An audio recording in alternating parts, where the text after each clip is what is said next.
अध्ययन कर रहे थे कि सुबह से किस तरह के पेशेंट्स ज़्यादा आ रहे हैं, किन समस्याओं के वाले पेशेंट्स अधिक हैं।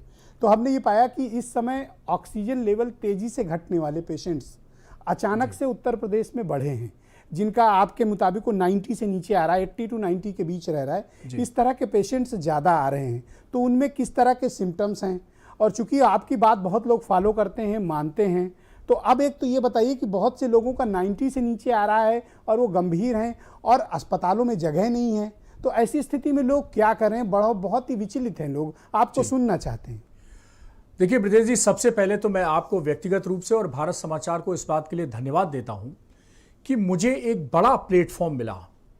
मेरे जो ज्ञान, कौशल और अनुभव की सीमा थी वो एक संस्थान था, चिकित्सा संस्थान, जिसमें मैं कुछ एमबीबीएस डॉक्टर्स को ज्ञान देता हूं, कुछ स्पेशलिस्ट डॉक्टर्स जो एमडी कर रहे हैं उनको ज्ञान देता हूं, या पैरामेडिकल स्टाफ, या कुछ मेरे छोटे मोटे प्रयास हैं जिसकी वजह से उनके अटेंडेंट्स और उनके परिजनों को देता हूं। लेकिन पहली बार आपके इस माध्यम से मुझे एक बड़ा प्लेटफॉर्म मिला, इस पूरे प्रदेश की जनता के साथ रूबरू होने का मौका मिला, और मुझे इस बात का ये हमेशा मैं कहूँगा, मैं तो ऋणी रहूँगा इस बात का कि इस प्लेटफॉर्म के नाते मैं इस प्रदेश में जन्मा हूँ, इस प्रदेश में नौकरी करता हूँ और अपने मरीजों से सीधे संवाद कर पा रहा हूँ, और इनके परिजनों को मैं कुछ ना कुछ हर डिबेट पे कुछ ना कुछ दे पा रहा हूँ। आज क्या बताना चाहते हैं? आज मैं बताना चाहता हूँ कि पहली बात तो आप ये जानिए कि अगर आपके घर में कोई पॉजिटिव हो गया है, बहुत गंभीरता से सुने सब लोग, और उतने ही अच्छे मेरे स्टूडेंट बन जाइए जितने ब्रजेश जी हैं। ब्रजेश जी को मैं एक बार बता देता हूं, ये रट लेते हैं। मैं तो आपका असिस्टेंट बनने को तैयार हूं। जी जी, नहीं, आप ऑलरेडी असिस्टेंट, क्या मेरे छोटे भाई हैं, लेकिन असिस्टेंट हैं, चलिए आप जो स्वीकार करें। उतनी गंभीरता से सब लोग सुने कि देखिए, एक घर में अगर पॉजिटिव हो गया है तो बिना किसी जांच के, बिना किसी डॉक्टर की सलाह से, आप मान लीजिए कि अगर आपके घर में 60 परिवार के सदस्य हैं तो आप उसी दिन से एक की रिपोर्ट पॉजिटिव आई, आप उसी दिन ये मान लीजिए कि सब पॉजिटिव है। मैं होशो हवास में और पूरी गंभीरता के साथ ये बात कह रहा हूं कि उसी दिन से, अनटिल प्रूव्ड अदरवाइज कि आप नहीं इन्फेक्टेड हैं, आप मान लीजिए कि आप सब लोग संक्रमित हो चुके हैं। इनमें से कुछ लोग एसिम्प्टोमेटिक रह जाएंगे, कुछ लोगों का टेस्ट पॉजिटिव आएगा, कुछ लोगों का टेस्ट नहीं पॉजिटिव आएगा, उनके एक्सरे या सीटी स्कैन में आएंगे, कुछ लोगों के ऑक्सीजन गिरेंगे, कुछ लोगों के ऑक्सीजन मेंटेन रहेंगे। लेकिन चूंकि सबकी जांच नहीं हुई है तो यह प्रश्न अधूरा रह जाएगा कि इनमें से कितने, आप सब मान लीजिए पॉजिटिव हैं। तो अब एक पॉजिटिव है और बाकी कैसे बचें कि उनको ऑक्सीजन ना गिरे या ऑक्सीजन की डिमांड की नौबत ना आए। तो सबसे पहला तो सूत्र है कि पॉजिटिव मरीज का आप इलाज करेंगे, प्रोटोकॉल दिया हुआ है, 94 से ऊपर है ऑक्सीजन तो, और 90-94 के बीच में है तो। दोनों प्रोटोकॉल भारत समाचार की वेबसाइट पे जाइए, आपको मिल जाएंगे, हमारे यूट्यूब चैनल पे जाएंगे तो वहां भी मिल जाएंगे। एक बात। दूसरी बात, बाकी लोगों के बचाव के लिए आइवरमेक्टिन 12 मिलीग्राम पहले दिन और 7वें दिन सबको खिला दीजिए, कर्मचारियों को भी, जो घर में मेड खाना बना रही है उसको भी। अरे किसी को खांसी, खुल्ला, बुखार आ रहा है चाहे नहीं आ रहा है, आप सबको ये आइवरमेक्टिन प्रोफाइलैक्सिस दे दीजिए। और अगर आप पहले से भाप नहीं ले रहे थे तो सुबह शाम भाप लेना शुरू कर दीजिए। केवल 2 चीजें आपको ऑक्सीजन से बचाएंगी, एक आइवरमेक्टिन और एक स्टीम इनहेलेशन। यही आपके मरीज के लिए है और यही आगे आने वाले जो और संभावित मरीज हैं आपके परिवार के अंदर, उनके लिए भी। तो ये हो गई आइवरमेक्टिन प्रोफाइलैक्सिस सबके बचाव के लिए। मतलब टेस्ट का वेट नहीं करना और ट्रीटमेंट कुछ नहीं करना है। देखिए, कोरोना से ज्यादा नुकसान हमारा प्रोटोकॉल से हो चुका है, कृपया ये प्रोटोकॉल तोड़ दीजिए। प्रधानमंत्री जी कहते हैं कि गवर्नमेंट कम होनी चाहिए और गवर्नेंस ज्यादा होना चाहिए। मैं कहता हूं कि भाई प्रोटोकॉल कम करिए, हर 1 महीने 2 हफ्ते पे, 1 हफ्ते पे प्रोटोकॉल आप बदलते रहेंगे, डॉक्टर कंफ्यूज, जनता कंफ्यूज, सब कंफ्यूज। सब प्रोटोकॉल तोड़िए। एक सार्वजनिक बात, छोटी छोटी एक लाइन की बात। मैं देखता हूं, प्रोटोकॉल पढ़ता हूं, इतना लंबा, 10 पेज का, 12 पेज का, 20 पेज का, कभी आईसीएमआर से आ रहा, कभी WHO से आ रहा, कभी इससे आ रहा, कभी उससे आ रहा, डॉक्टर भी परेशान और जनता भी परेशान। तो भाई ये समय आ गया है जब प्रोटोकॉल की सीमाएं, बंधन तोड़ दीजिए। टूट गया, ठीक है। आप जान के चलिए कि आपके घर में जो बाहर 8-10 घंटे लेकर अपने घर में घुसा है, वो मान लीजिए कि कोरोना लेकर आया है। और पिछली बार मैंने जैसे कहा था कि एक्सटर्नल सैनिटाइजेशन और इंटरनल सैनिटाइजेशन, आते ही बाथरूम में जाएगा, अपने साबुन पानी से नहाएगा, कपड़े गर्म पानी में डाल देगा, उनको बाद में धुल लेगा जिस भी सिस्टम से धोएगा, और आते ही बाहर स्टीम ले लेगा। नहाने से हो गया एक्सटर्नल सैनिटाइजेशन और भाप लेने से हो गया इंटरनल सैनिटाइजेशन। अब आप कोरोना मुक्त हो गए। ठीक, एक मैंने बताया कि पूरे परिवार को कैसे बचाएं। अब अगला प्रश्न आता है कि ऑक्सीजन पर मरीज ना जाने पाए, उसके लिए मैं पिछली बार कुछ चीजें बताई थी कि शुरू से ही एक तो पेट के बल, अब मुझे अच्छी तरह से हो गया, प्रॉन नहीं बोलूंगा, पेट के बल लिटा दीजिए। जैसा गांव के दर्शक बहुत है ना, बेचारे जानते नहीं बहुत हैं, और इस समय अब धीरे धीरे गांव में कोरोना प्रवेश कर रहा हूं, इसलिए गांव के लोग बड़े ध्यानपूर्वक सुने कि पेट के बल लेते रहिए कि जो पहले ही ऑक्सीजन आप बढ़ाते रहें, गिरने की जो स्पीड है वो कम होती रहे। दूसरी बात ये जान लीजिए कि मान लीजिए 90 की ऑक्सीजन चली गई नीचे और आपको जाना ही पड़ा ऑक्सीजन अस्पताल और इन सब के, तो अस्पताल में जाते ही रोगी को कुछ आभूषण पहनाए जाते हैं। अस्पताल के आभूषण मैं कहता हूं, अस्पताल के आभूषण मतलब यहां नाक में ऑक्सीजन लग गई, फिर एक राइस ट्यूब पड़ गई, अगर आपको दिक्कत है तो एक कैथेटर पड़ गया, यहां आपको इंजेक्शन वाली वेंफ्लॉन पड़ गया, तो ये मैं कहता हूं अस्पताल के आभूषण। तो आपको जब पहुंचते ही अस्पताल के आभूषणों से सुसज्जित किया जाएगा, और फिर आपके अंदर होगी घबराहट, भगवान हमने तो कभी सोचा नहीं था कि हमें यहाँ आना पड़ेगा, यह होना पड़ेगा। और जितनी आपको घबराहट होगी अस्पताल में भर्ती होने से पहले और घर में रहने के पहले, जितने आप घबराएंगे, जितना आप डरिए, लेकिन घबराइए मत। डरना बहुत जरूरी है, जो डरेगा वो बचेगा। इसकी बात से मैं आपकी बात से बिल्कुल सहमत हूं, जो डरेगा वो बचेगा। थोड़ा डर होना बहुत जरूरी है, लेकिन जो घबराएगा उसका ऑक्सीजन नीचे जाएगा। तो घबराइए मत, डरिए, लेकिन मुकाबला करिए। चुनौती किसके जीवन में नहीं आती, कब नहीं आती? अरे आप जब से पैदा हुए हैं आपको घुटने चलने के लिए चुनौती सबसे पहले मिली, आपको पैदल खड़े होने की चुनौती पहले मिली, फिर चलने की चुनौती पहले मिली, फिर खाना खाने की चुनौती मिली, फिर पढ़ने की चुनौती मिली, फिर बस्ता लाटने की चुनौती, फिर नौकरी ढूंढने की। किसकी चुनौती नहीं मिली? आप चुनौतियों से ही झेल रहे हैं। ये जीवन दूसरा नाम ही चुनौतियों का है। इससे भी मत घबराइए, बिल्कुल मत घबराइए। घबराएंगे तो ऑक्सीजन और नीचे जाएगी। और मजबूती से लड़ेंगे सब लोग के साथ, कि नहीं हम हैं, डॉक्टर सूर्यकांत की सलाह है और हम मजबूती से लड़ेंगे और ऑक्सीजन की हमें जरूरत नहीं पड़ेगी। आप पक्का मानिए कि आपको ऑक्सीजन की जरूरत नहीं पड़ेगी। एक चीज और, मान लीजिए ऑक्सीजन लगी गई, अब मरीज क्या है, वो एप्रीहेंशन में, और रेगुलेटर भैया फुल खोलो, 99 ले जाओ, 100 ले जाओ। भैया ऐसा मत करो। अगर आपने अपने मरीज की ऑक्सीजन 97, 98, 99, 100 रखी, तो आप सोचिए कि जो बॉडी का सिस्टम है, जो आपके खुद के लिए ऑक्सीजन मेंटेन करने का काम मतलब है, ज्यादा ऑक्सीजन भी खतरनाक है, अवस्था में चला जाएगा, वो निष्क्रिय हो जाएगा। तो मैजिक फिगर 90 याद रखिए, और दूसरा 94 मैंने बताया, 94 से थोड़ा ऊपर, बस 95, 96 रखिए, इससे जाने। मैंने देखा कई लोग हैं, मैं उनसे रोज कह रहा हूं भैया तुम्हारी 97 आ गई, 98 आ गई, भैया अब आपकी जान बच गई, अब दूसरे को मौका दीजिए। छोड़ने को तैयार नहीं, बेड छोड़ने को तैयार नहीं। अब भाई हम डॉक्टर हैं, कोई हम मतलब हमारे पास कोई ऐसी पावर तो है नहीं कि हम धक्का मार के आपको बाहर निकाल दें। हम आपसे विनय प्रार्थना ही कर सकते हैं, समझा सकते हैं। मतलब आपका यह मानना है कि अधिक ऑक्सीजन भी बॉडी में ठीक नहीं है? बहुत खतरनाक है। अगर आपने अपने मरीज का रेगुलेटर घुमा घुमा के घर के अंदर, चाहे अस्पताल के अंदर 99, 100 पे ऑक्सीजन रखी, तो बहुत खतरनाक है। एक तो ये जो बॉडी का अपना सिस्टम है, इसको धीरे धीरे डेवलप होने दीजिए। थोड़ा मौका 3-4% का इसको भी तो दीजिए। आप सब बाहर से ही सपोर्ट पूरा दे देंगे तो अपना बॉडी भूल जाएगी कि जैसे अच्छा, अगर उसके बावजूद नीचे आ रही हो दिन, जो आज बड़े केसेस आए हैं जी, देखिए उसके बाद आ रही है, तो हम लोग फ्लो बढ़ाते हैं, ऑक्सीजन का फ्लो बढ़ाते हैं। जैसे पहले घर पे आदमी 5 पॉइंट पर, 6 पॉइंट पर रखता है, 10 पे गया, 12 पे गया, 16 पे गया, 18 गया। तो उसके बाद हमारे हाई फ्लो नेजल कैनुला होते हैं, जिनके हम माध्यम से हम 20, 30, 40, 50, 60 लीटर पर मिनट तक ऑक्सीजन का फ्लो देते हैं। और एक और चीज बीच में रह गई, अब जैसे ही मरीज भर्ती होता है वो पढ़ के आते हैं, वो गूगल। अब भाई गूगल ज्ञान लेके अस्पताल में मत जाइए, डॉक्टर को इलाज करने दीजिए। थोड़ी तो श्रद्धा रखिए, थोड़ा तो उसका सम्मान रखिए, उसकी डिग्री का सम्मान रखिए, उसके ओहदे का सम्मान रखिए। डॉक्टर साहब वो रेमडेसिविर लगा दीजिए, डॉक्टर साहब वो क्लेक्सेन लगा दीजिए। और डॉक्टर साहब मेरे पास बहुत से सवाल लाइव आ रहे हैं कि रेमडेसिविर कब लगाना चाहिए? देखिए रेमडेसिविर का पहले तो जान लीजिए, डॉक्टर सूर्यकांत और रेमडेसिविर की ऐसे है, मतलब बिल्कुल नहीं पड़ती है। हाँ, ऐसे आप घनघोर विरोधी हैं। ऐसे समझ लीजिए, डॉक्टर सूर्यकांत और रेमडेसिविर की बिल्कुल नहीं पड़ती है। मैं बिल्कुल खिलाफ, आप रिकमेंड नहीं करते हैं? हाँ, बिल्कुल रिकमेंड नहीं करते। और मैं आपको बता दूं कि रेमडेसिविर की जरूरत पड़ती है जब 90 से नीचे जा रही हो और ऑक्सीजन की रिक्वायरमेंट बढ़ रही हो। 90 से नीचे जा रही हो, ऑक्सीजन की रिक्वायरमेंट बढ़ रही हो, और वेंटिलेटर के पहले।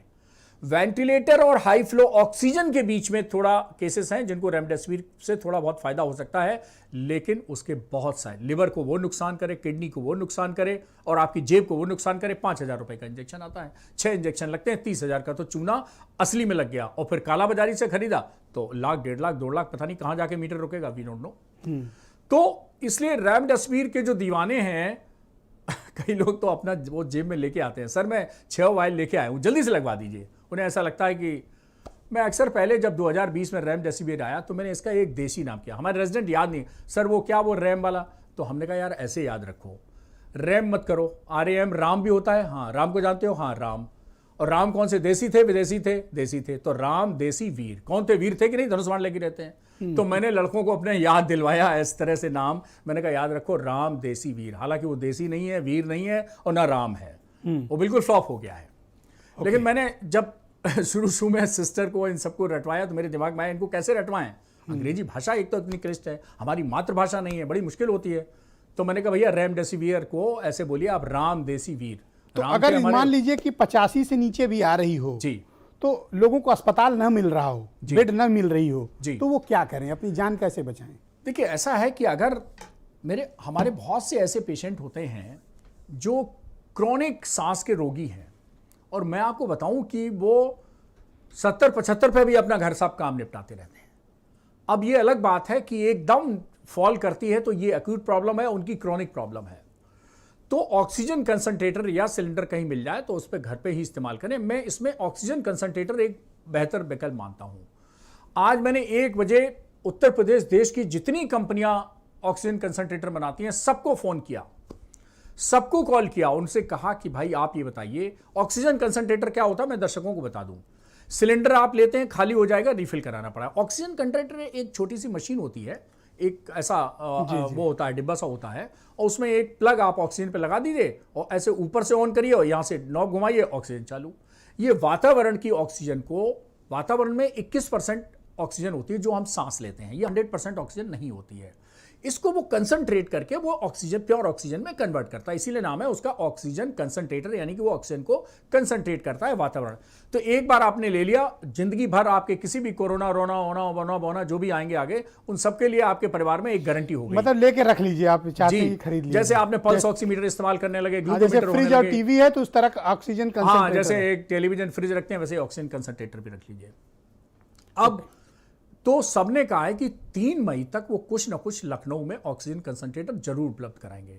अभी देखिए ऑक्सीजन कंसंट्रेटर, पहले लोग आते थे, सर कोई मरीज हो तो उसको दे दीजिए, हम लोग किराए पे भी देते हैं, तो जनरली 300 रुपए पर डे किराए पे मिलते थे। अभी मालूम है आपको 3,000 रुपए पर डे किराया चल रहा है, 3,000 रुपए पर डे, और उसके बावजूद भी किराए पे मौजूद नहीं है। तो 3 मई के बाद थोड़ी स्थिति बिगड़ने वाली है। मैंने उनसे कहा, मैंने कहा भाई इसका थोड़ा और इंपोर्ट कराइए, प्रोडक्शन बढ़ाइए, जैसे भी हो, ये हमें एक लॉन्ग टर्म बहुत अब अच्छा अगर 85% पे किसी के ऑक्सीजन लेवल है डॉक्टर साहब, तो स्थिर कैसे रहे वो? देखिए स्थिर ऐसा रहे कि एक तो मैंने स्टेरॉइड बताया था, डेक्सामेथासोन या मिथाइल प्रेडनिसोलोन, और जैसे मैंने कहा कि अगर 60 किलो से वजन का है तो थोड़ी उसको हाई डोज दे देंगे, और 60 किलो से कम है तो लो डोज में दे देंगे। और दूसरा मैंने कहा कि पेट के बल लेट जाएंगे। ये 2 उपाय ऐसे हैं जो ऑक्सीजन के गिरने के रेट को कम करते हैं, रादर इसको बढ़ाते नहीं, हैं। मैं ये सवाल इसलिए पूछ रहा हूँ कि देखो अस्पताल में जगह सबको तो नसीब नहीं है, तो घर पे रह के हम घर पे भी घबराने की जरूरत नहीं है। बहुत से ऐसे वो आप मरीज उसका हैं, तरीका बताओ कि घर पे रह के 80-85 पे हम कैसे मैनेज करें अपना। 85 पे भी लोगों को हमने देखा है कि 11% बढ़ गई, इन्हीं सब 2 कारणों से, एक पेट के बल लिटाने से और दूसरा स्टेरॉइड के इस्तेमाल से।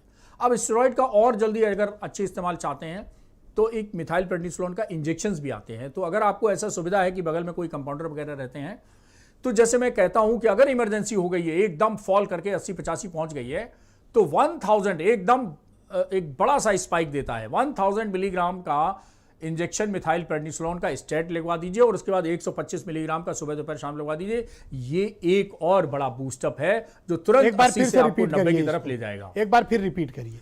एक हमने कहा कि एक बूस्टर इंजेक्शन है, उसके बाद मेंटेनेंस डोज है, मिथाइल प्रेडनिसोलोन का इंजेक्शन आता है 1000 यानी 1 ग्राम, 1 मिलीग्राम नहीं 1 ग्राम, 1000 मिलीग्राम का स्टेट लगवा दीजिए और उसके बाद 125 मिलीग्राम का सुबह दोपहर शाम लगवा दीजिए। ये आपके ऑक्सीजन को 80 से 90 की तरफ लाएगा। और इसके साथ साथ 24 घंटे में आप 16 घंटे तक मरीज को पेट के बल लिटा सकते हैं, थोड़ा थोड़ा करके, जितना कंफर्टेबल। उसको डिस्कंफर्ट मत करिए। देखिए किसी भी पोजीशन में आपको डिस्कंफर्ट करेंगे तो वो ठीक नहीं। एक आध तकिया जहां वो चाहता है वहां लगा दीजिए, कोई मोटा होगा कोई पतला होगा अपने सुविधा अनुसार, हाँ, ताकि फेफड़ों पे दबाव पड़े। हाँ, बस खाली ये है कि खाना खाने के तुरंत बाद नहीं लिटाइए। और खाने से मुझे याद आया कि हर कोई कहता है बड़ा पौष्टिक भोजन दीजिए, फल दीजिए, ये सब दीजिए, लेकिन मैं आपको बताऊं जब मरीज को बुखार होता है और जब कोरोना पॉजिटिव की रिपोर्ट उसके दिमाग में झां कर रही होती है, तो कहने में बहुत आसान है कि दलिया खा लीजिए, खिचड़ी खा लीजिए और केला खा लीजिए, सेब खा लीजिए, पपीता खा लीजिए, लेकिन आप सोचिए कि उसकी मन स्थिति क्या है। और मन स्थिति ये होती है, मेरा ये मानना है कि जब रोगी कम खा रहा हो, उसकी भूख मर गई हो, तो पौष्टिकता और परहेज ये दो चीजें भूल जाइए। आप डॉक्टर हो कि ये सब कह रहे हो? नहीं जी, मैं कह रहा हूं, मेरी सुनिए, मैं अगला स्टेप क्या कह रहा हूं। अगर शाम की चाय के साथ उसका समोसा खाने का मन है तो भैया ये खिला दीजिए। सुबह आलू का पराठे खाने का मन है तो चाय के साथ दे दीजिए। कचौड़ी उसको खाने का मन है तो दे दीजिए। राधे लाल की जलेबी खाने, मतलब किसी लाल की भी जलेबी हो सकती है, जलेबी खाने, कुरकुरी जलेबी जो होती है ना वो डार्क ब्राउन वाली, वो अगर खाने का मन है पतली वाली तो दे दीजिए। भाई कुछ तो उसको सुख दीजिए, खाने में ही दे दीजिए, ऑक्सीजन में नहीं दे पा रहे हैं। इसका कोई नुकसान तो नहीं होगा? नहीं, अरे आप भाई एक जलेबी खाने में क्या नुकसान हो जाएगा। आप देखिए डायबिटिक वाले भी कह देते हैं भाई आज खा लें तो आधी गोली आज रात को ज्यादा खा लेंगे, तो वो तक खा लेते हैं। तो हमारे कोरोना के मतलब परहेज और रेज गया तेल लेने, ये आप कह रहे हो? अरे भाई मैंने कहा कि कुछ तो पूछ लीजिए कभी उसको कि उसकी इच्छा क्या है। ओके। अरे आपको ब्रजेश जी आप ही को आज सुबह आपकी मैडम कहेंगे लो नहीं, डॉक्टर सूर्यकांत ने कहा दलिया बड़ा पौष्टिक होता है, रोज सुबह दलिया, तीसरे दिन ऐसे उठाएंगे और कहेंगे मैडम लो आप ही खाओ, हम नहीं खाएंगे। हम ही कह देंगे क्यों खाएं भाई हम क्या वो है, हम क्या कोई वो है गए गुजरे भाई। अच्छा, आज कुछ और लोगों ने मुझे टेलीफोन किए जिनके पेशेंट्स एडमिट हैं, वो काफी परेशान और विचलित होते हैं। जी। उनको आप क्या सलाह देना चाहते हैं जिनके पेशेंट्स ऑलरेडी आपने किसी तरह चलिए एडमिट कर लिया जी। और किसी तरह उनको किसी अस्पताल में जुगाड़ सिफारिश सोर्स पैसे से मिल गई जगह, वो बड़े विचलित होते हैं लोग। देखिए अस्पताल के लिए मेरे 3 मंत्र हैं। कोई भी अस्पताल हो, यहाँ पॉलिटिकल लोग भी बैठे हैं, मेरे 3 मंत्र हैं अस्पताल के। वो हैं सफाई, दवाई और सुनवाई। सफाई, दवाई और सुनवाई। अब सफाई सब लोग समझते हैं, दवाई सब लोग समझते हैं, ये सुनवाई क्या है मैं आपको बता देता हूं। सुनवाई ये है कि अक्सर मरीज जब भर्ती होता है उसका पहला जो आता है, जो ब्रजेश जी जैसे भर्ती कराएंगे तो फोन आएगा डॉक्टर साहब अब वो ब्रजेश जी भर्ती तो करवा दिया लेकिन यहां कोई सुनवाई नहीं है। तो भाई देखो ऐसा है, डॉक्टर भी ओवरबर्डन्ड है, ओवरलोडेड है। अब वो आए, आपके साथ ड्रिप लगाई और कौन सा इंजेक्शन लगा गए, भाई आपको क्या पता चला। मेरे एक दोस्त ने संदेश भेजा है कि आप रॉक स्टार हैं। कंटिन्यू। नहीं। तो ये मेरा मूल मंत्र है, जितने लोग अस्पताल चलाते हैं, जितने चिकित्सक हैं, याद रखें अगर 3 चीजें, सफाई, दवाई और सुनवाई, सफाई, दवाई और सुनवाई, अगर 3 चीजें आपने स्थापित कर दी किसी भी अस्पताल में, तो आप डॉक्टर सूर्यकांत क्या, आप रॉक महारॉक स्टार हो जाएंगे। ओके। तो इन 3 चीज को सुनिश्चित करने के लिए, लेकिन हाँ उन अटेंडेंट से मेरा कृपया डॉक्टरों के इलाज में हस्तक्षेप ना करें। और अच्छा, कुछ लोग जबरन रेमडेसिविर लगवाना चाहते हैं। मैंने कहा ना इंजेक्शन लेके आते हैं थैली में, डॉक्टर साहब मैं 6 के 6 ले आया, बड़ी मुश्किल से लाया हूं, जबकि लगाने तो मैं तो उनसे फाइल पे लिखवा लेता हूं कि भाई मैं अपनी जिम्मेदारी, मुझे इसके सब पहलू बता दिए गए, मैं अपनी जिम्मेदारी पे लिखवा रहा हूं, इसकी पूरी जिम्मेदारी मेरी। जो केस शीट में लिखने को तैयार है वो। अच्छा, जब इतना पता है तो ये बताओ आप कि समस्या से छुटकारा कैसे पाया जाए? कम से कम जो गंभीर मरीज है उनको भर्ती कहाँ किया जाए, क्या इंतजाम सरकार कर सकती है? आप तो एक्सपर्ट व्यक्ति हो, थोड़ा मशवरा दो कि क्या करें ताकि हम ढेर सारे लोगों को ट्रीट कर पाएं जो गंभीर हैं। देखिए मैं अभी हरीश चंद्र श्रीवास्तव जी बोल रहे थे, मैं सहमत हूँ कि धीरे धीरे प्रयास हो रहे हैं, ऑक्सीजन की स्थिति थोड़ी इंप्रूव कर रही है, जो अभी 4-5 दिन पहले हालत थी वो नहीं है। ऑक्सीजन की स्थिति तो देखिए इंप्रूव कर, देखिए ऑक्सीजन का कोई विकल्प नहीं है। हमने देखिए पहले आपको आपके मरीजों का 94 के बाद चिंता करिए, फिर मैंने दिमाग लगाया और नीचे कैसे ले जाएं 90 तक, आज मैंने 85 तक दिमाग लगा दिया कि भाई चलो आज इंजेक्शन मिथाइल प्रेडनिसोलोन 1 ग्राम का शॉट लगा के और 125 मिलीग्राम 3 बार लगा के वो भी मैंने फॉर्मूला दे दिया। एक और मेरा निवेदन है कि 10-12 शहर ऐसे हैं जहां पर उत्तर प्रदेश में प्रॉब्लम ज्यादा है, छोटे में भी हो सकती है। मेरा उन चिकित्सक भाइयों से अनुरोध है, मैं फिर रिपीट करूंगा कि मैं उनकी योग्यता पर सवाल नहीं उठा रहा हूं, लेकिन हाँ मेरा कुछ अनुभव है, मेरा कुछ दिमाग बराबर इस पर सोते जागते काम करता रहता है, तो बहुत सारे प्रयोग किए हैं मैंने, आइवरमेक्टिन जैसे और भी बहुत सारे। तो क्या यह संभव है कि अगर आपके शहर में आपको समस्या है तो शहर आपका, अस्पताल आपका, डॉक्टर आपका, ऑक्सीजन आपके शहर की, लेकिन इलाज डॉक्टर सूर्यकांत का। आप लखनऊ मत भागिए, लखनऊ के अस्पतालों को कंजेशन मत कीजिए। आप इतनी दूरी चल के आएंगे, क्यों आएंगे? अस्पताल जो अब जैसे 750 बेड हैं हमारे यहाँ इस समय केजीएमसी में, जो धीरे धीरे बढ़ के 100 से शुरुआत हुई थी, वो बढ़ के 750 पहुंच गए। अब 750 के अस्पताल में क्या सोचते हैं? आपके घर में तो एक पॉजिटिव है, उसके अंदर कुछ कोरोना होंगे।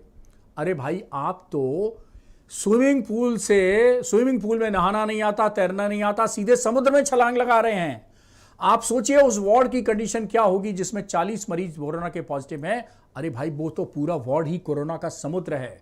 ऐसी जगह जितना हो सके, ये दुधारी तलवार है। आप जाएंगे अस्पताल, जरूर ऑक्सीजन मिलेगी, लेकिन ये दुधारी तलवार है, वहां कोरोना भी आपकी हर सांस के साथ अंदर जाएगा। अगर ऑक्सीजन जा रही है आपकी सांस के अंदर, तो अस्पताल के अंदर कोरोना भी जाएगा। तो बचिए, अर्ली डायग्नोसिस करिए, अर्ली ट्रीटमेंट करिए और अस्पताल जाने से बचिए। मैं एकदम उल्टी बात कह रहा हूं। जैसे ही लोगों का 97 होता नहीं, मैं क्या बताऊं, इतने फोन आते हैं और मैं उनकी बात बीच में काट देता हूं। कुछ लोगों ने कहा डॉक्टर सूर्यकांत बहुत एरोगेंट हैं, सुनते नहीं हैं। हालांकि मैं सुनवाई में विश्वास रखता हूं। मैं पूछता हूं, ये सब छोड़ो, ऑक्सीजन कितनी है? मैं पूरी एकदम बात काट देता हूं। कई आज इस समय किसी को चेक करना हो तो पहले ऑक्सीजन पूछिए। पहले ऑक्सीजन पूछिए। ओके। अगर ऑक्सीजन 90 से ऊपर है तो भाई अस्पताल आप क्यों ढूंढ रहे हैं? आप क्यों डॉक्टर सूर्यकांत को फोन कर रहे हैं या किसी भी डॉक्टर को? अस्पताल कब ढूंढे, ये बताओ आप जी। अस्पताल किस स्थिति में ढूंढे? अस्पताल उस स्थिति में ढूंढे जब 85+ बहुत रैपिड डिक्लाइन हो रहा हो फॉल। मतलब अभी लिया आपने 90, अभी लिया आपने 94, आधा घंटे बाद 90 और फिर उसके आधा घंटे बाद 85, मतलब इसका रैपिड फॉल हो रहा है। तो ये प्रिडिक्शन है कि भाई ये अस्पताल में भी जाएगा तभी इंप्रूव हो पाएगा। लेकिन मान लीजिए 2-2, 3-3 घंटे बाद एक गिर रही है, तो अभी बढ़ रही है, घट रही है। अब मौका है, आप इसको बढ़ा सकते हैं, आप इसको बढ़ा सकते हैं। धीरे गिर रही है तो आप इसको बढ़ा सकते हैं। वो ये ना, गाड़ी थोड़ी बहुत खराब है, धक्का लगाइए, स्टार्ट हो जाएगी। लेकिन तो मैजिक नंबर 94 जी, और दूसरा मैजिक नंबर 90 जी, और 85 तक आपको घबराने की जरूरत नहीं है। 85 तक आपको घबराने की जरूरत नहीं है। अगर आपके पास कंपाउंडर मिल गया है, अगर कंपाउंडर मिल गया है आपको, तो 85 तक भी आप मैनेज कर ले जाएंगे। उससे कहो भैया आपके पास मैं मिथाइल पेंडिसोलोन मंगवा देता हूं 1 ग्राम वाला, आप ठोंक दीजिए, लगा दीजिए। जी, ऑलराइट, बहुत शुक्रिया। नेक्स्ट राउंड में फिर आपके पास और जानकारी लेते हैं। हरीश चंद्र श्रीवास्तव जी, मैं उम्मीद करता हूं कि डॉक्टर सूर्यकांत की